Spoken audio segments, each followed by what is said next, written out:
Hi everyone. So today I wanted to do my talk on medical assistance in dying and how it came into place in Canada.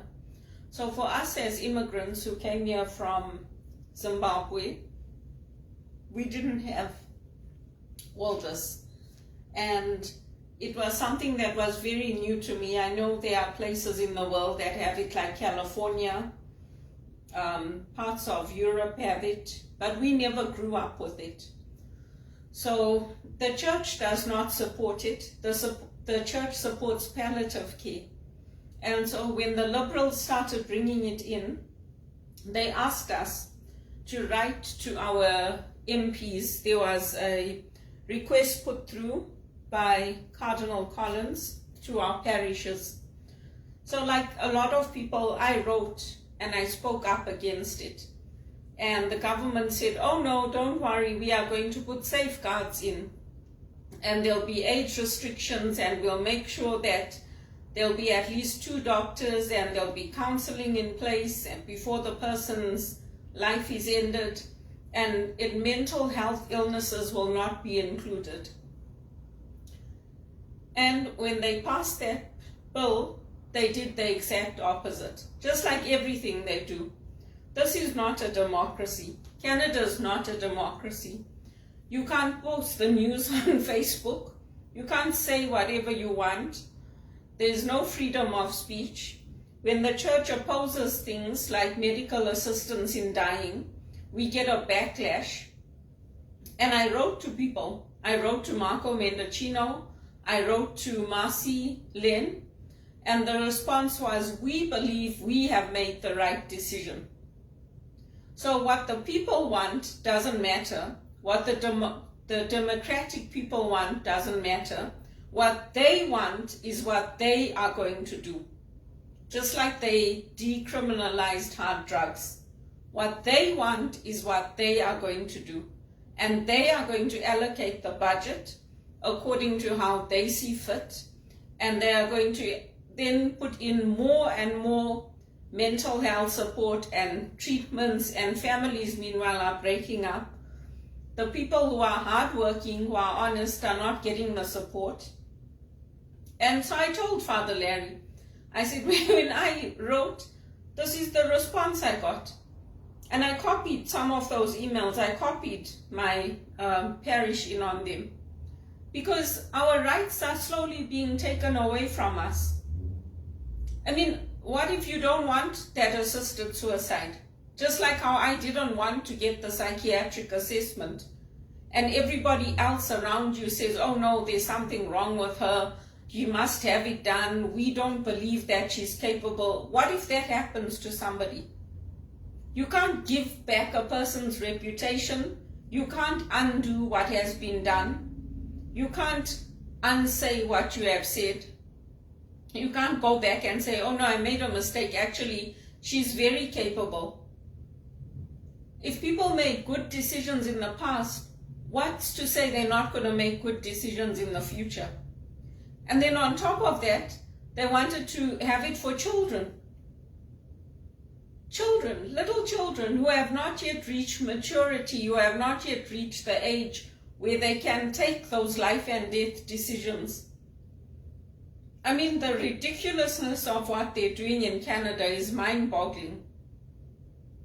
It really is becoming a very disturbing place to live in. And they had websites where you could go, and they caught this guy because a woman in New York, her child killed, I think it was himself. They had these websites where you could go and a chatbot would come on and talk to you and give you suggestions to end your life and say, yes, it's not worth it. Why carry on? Why put yourself through that? It's the same way when people say to me, oh, why don't you just stay at home and don't work? Just stay at home. It's better that way. It's better for your health. I mean, why would you do that to somebody? People kill themselves. They caught somebody in England, I think. And it's just ridiculous. And then they say, I'm the one with the mental health problems. I don't think so. I don't think so. I've lived in England. I understand how the schooling system there works. I understand that things are not the same way as how we grew up, where we had our sports in the schools, we had everything in the schools, we were close to home. Things are different there, just like they're different here. If you go to a private school, then you'll get access to the sports facilities, learning about digital products, learning how to use Adobe Creative, all those things. If you don't go to a private school, you won't get all that. Extracurricular sports and all that, you won't get it. And unless your family is earning very, very well, your children are not going to get access to the same education and the same opportunities. And even with the education that I've got, I don't get access to those same opportunities. So it's a very uneven playing ground here. And the person that started that petition, Jody Wilson-Raybould, even she voted against it when they took it to the vote. Even she said, we should not have this bill passing. And by then it was too late, because Justin Trudeau went ahead and they voted it in. And people in the communities, not just Christians, but other people of faith, the Muslims, the Hindus, people that are landing up on the street who can't get access to supports for housing, for mental health, for things like that, they want to euthanize them and end their lives and say, well, you can't work, so you're a burden on society, so we're going to end your life. And I can tell you now, for me, for how many years have I been living off debt, living off my overdraft? I've been applying to thousands of jobs in England, in Ireland, across Canada, that are paying over $50,000, so that I can at least come up. When I left TD, I was earning over $50,000 a year. And after that recession hit, I could never get a permanent job. So I took this job to prove to people that I am not the problem. And I proved it. And those calls were coordinated through Credit Suisse and through the police and other people, because there's no way that I would have had to have sit and listened to my sister crying on the phone. And the church knew that it was her. They said, it's her sister. So why is it that somebody like me, there was nothing wrong with me to begin with. Dr. Zaretsky put low anxiety on that report. I told them at the station, I said I was frightened. I don't have low anxiety. On a normal day-to-day basis, I cope with life very well. And I've always been on my own. Nobody came here to support me. Nobody came here to help me, to stay with me. You can ask my mother. You can ask my sister, did anybody go and visit Belinda, call her, see how she's doing? They'll tell you no. We left her. I coped with everything on my own. It was only after my mother had that fall that I contacted her, because she had that fall and there was pressure put on me. Other than that, I left her. She told me she did her duty and she wanted to be free and carry on with her life, so I left it that way. And people say, oh, you mustn't blame your mom. I'm not blaming her. Ask her. I told her, I said, you must tell these people the truth, because when I tell them, they think that I'm trying to blame you. Tell them that you told all three of us that you did your duty and you lived, you did whatever you wanted for us, and now you want to live your life. My mother lived her life here in Canada. She went to a lot of places that she never told me about. Wherever I went, I told my mother. Whatever I did, I told them. Once she got married, I left it. I just kept in touch with my godmother in Connecticut, and I told her what I was doing. Other than that, I didn't bother them. I was not a burden on them. Even my brother. I wasn't a burden on him or Debbie, my sister-in-law, my sister, my brother-in-law. I didn't interfere in anybody's life. Can you imagine how I feel knowing that that bill exists. And what if I'm misdiagnosed again? Now, yes, I get anxiety when I get sworn at and shouted at and all of that. Anybody would. And for the sake of my health, to stay healthy, my doctor wants me on a day shift. But there are people in this world who they're threatening to end their lives under this MAID law. And it's not right. It's not right. And I don't just do things on my own. I don't just think, oh, I can just do whatever I like. The church gives us direction. They educate us when we go to the Mass. The homilies are not just there for the scriptures, they're also there to educate us and to help us to adapt to life in this country. And it's very, very scary. It's very, very scary. I mean, even now I'm exercising because I'm overweight, because you can develop all kinds of diseases from being overweight. You can develop sleep apnea, you can get diabetes, you can land up with liver problems, all kinds of things. Where you can't breathe properly, you stop breathing in the night because the throat closes up when there's too much fat around it. And it's also what they're putting on our foods. There's all the information on the internet. They're sprinkling acids on the foods to keep them looking fresh in the supermarkets. Many of us have tried to grow in the summertime. When we can, we get our seeds, we grow our own tomatoes, we grow our fresh herbs, we grow things in the summertime. Then we harvest them and we freeze them. We keep them as much as we can. Obviously, you can't keep everything, but we do whatever we can. And in a condo, it's harder than if you were in a house and you had your own garden. But it's just ridiculous. I've sent out thousands of applications to England for executive assistant roles. And I'm not going to stop applying. I'm going to keep at those applications. Because even my cousin said to me, my cousin in England, she's like, Lynn, if you get a job here, come back.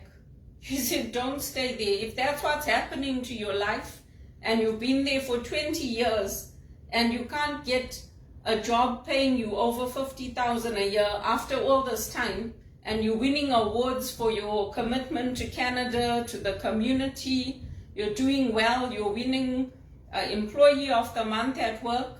I mean, not all of us pass the tests because we learn on the job. Some of us learn on the job and we learn better that way. Some of us fail those tests. When all these new hires joined, I asked them at Teleperformance, I said, did you guys have to do any tests? They said, what tests? We just got hired and we came. But for us, the people who have been there 5 years, 10 years, they're giving us tests. Why don't they give the new people the tests? The people coming from India and coming from Africa and coming from all those places. Why are they testing us? And they're not testing them. They're just giving it to them. Even when I joined Teleperformance, I had to do tests. It's not fair what they're doing to us in this country. And if I get that opportunity to go back to England, I'll take it and I'll go. Because there's no reason for me to stay here. I've always been on my own. My mother's got her husband and she's happy with him. My sister's got her family and they have their own lives. So if I get that opportunity to leave, I would be happy to leave and to go. Because it's not like anybody comes here to celebrate Christmas with me. I used to go once in a blue moon to my Aunt Elisa's family. I used to go to them. And that was only once a year. I wasn't a burden on them. I didn't go every weekend to spend the weekend with them or go on their camping trips or go with them. No, I kept my distance. I'm a reserved person.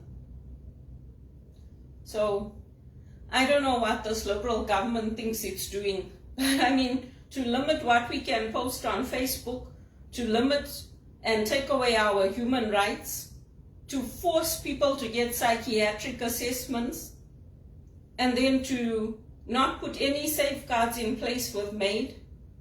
I mean, I really give up. I really give up. Even if I got a job in Australia or New Zealand, I would take it and I would go. Because it's a beautiful country. But after what I've done in Canada, and to be recognized by the MPs, to be recognized by Michael Levitt, and to be given an award for my commitment to this country, and then be treated so horribly, it's not good. It's not on me, it's on them. And I got no compensation from Credit Suisse for what they did to me, because their headquarters was in New York. I sued them. I sent a letter to sue them. And I had a case because the Human Rights Commission told me, you have a case, and they apologized to me. It's not right. And now because of them, I can't work in banking because their lawyer said, you cannot talk to or speak to any past or present employees of Credit Suisse. So the banking industry is very small in Canada. People move from Scotiabank to TD to Credit Suisse to RBC to CIBC. What kind of ridiculous nonsense is that? It's rubbish. That's why if I get a job in England, I'll take it and I'll go. Because this is not the future I want for myself. I want to be able to replace, my couch is broken, my sleeper couch in the middle, that bar is broken. I bought it when I first came to Canada. I have to replace that. I can't afford to replace it. My sink is clogged in the bathroom. I bought the liquid to clear it. So that helped a little bit. But I can't afford to get a plumber in because I have to pay my rent first. I mean, at this stage of my life, I'm sick and tired of it. And I'm sick and tired of being treated so disrespectfully.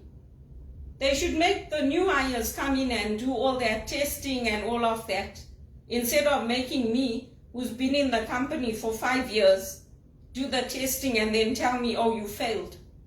My mathematics is good. My English is good. I'm a master's graduate.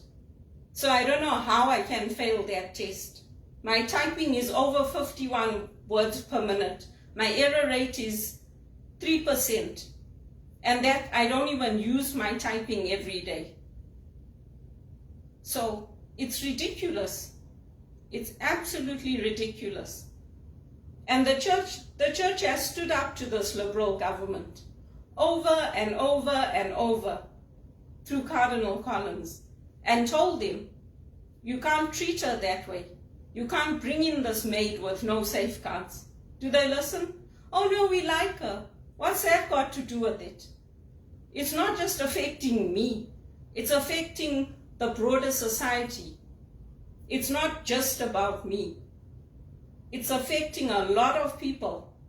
I'm one person who had the courage to speak up about it. My mother said, leave it. Why would I leave it? Leave it so that they can take me and put me in the jail and I'll rot in the prison and no one will come to see me?